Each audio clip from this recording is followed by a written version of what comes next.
대통령실이 지난 2019년 이뤄진 탈북어민 북송이 강제로 이뤄진 거라면 반인륜적 범죄라면서 진상규명이 필요하다 발표한 가운데 여야의 공방이 격화하고 있습니다. 네, 국회에 나가 있는 취재기자 연결해 보겠습니다. 김수강 기자.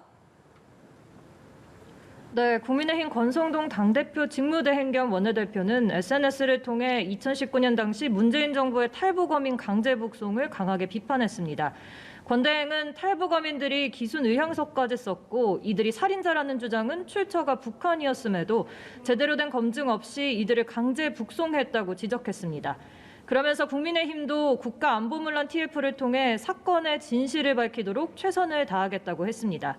반면 민주당 우상호 비대위원장은 이들이 16명을 살해하고 넘어온 명백한 흉악범인 만큼 기순으로 인정할 수 없는 관련 법조항도 있다며 과도한 여론몰이라고 맞받아쳤습니다. 범죄인 인도 차원에서 이뤄진 일을 반인도적 범죄 행위로 규정하는 건 과도하다는 겁니다.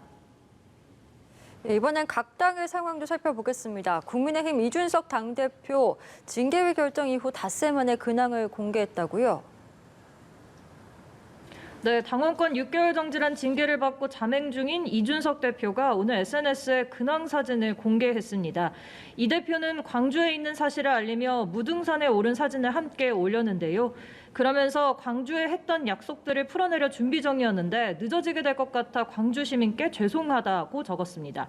대선 기간을 지나 지선 기간 내내 이 대표가 각별히 공들여온 서진 정책이 징계 국면에서 정지된 점을 상기시키려는 차원으로 보입니다.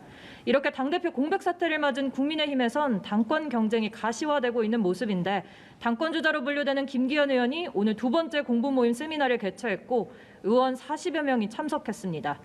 한편 다음 달 전당대회를 앞둔 민주당도 당권 경쟁이 달아오르고 있습니다. 박지원 전 비상대책위원장도 이번 주 공식 출마 선언 기자회견을 예고한 상태인데요. 다만 박 전 위원장이 출마 선언을 하더라도 후보 자격을 부여받기는 어려워 보입니다. 민주당 당원 당규상 당원 가입 후 6개월이 지나야만 출마 자격이 생기기 때문인데요.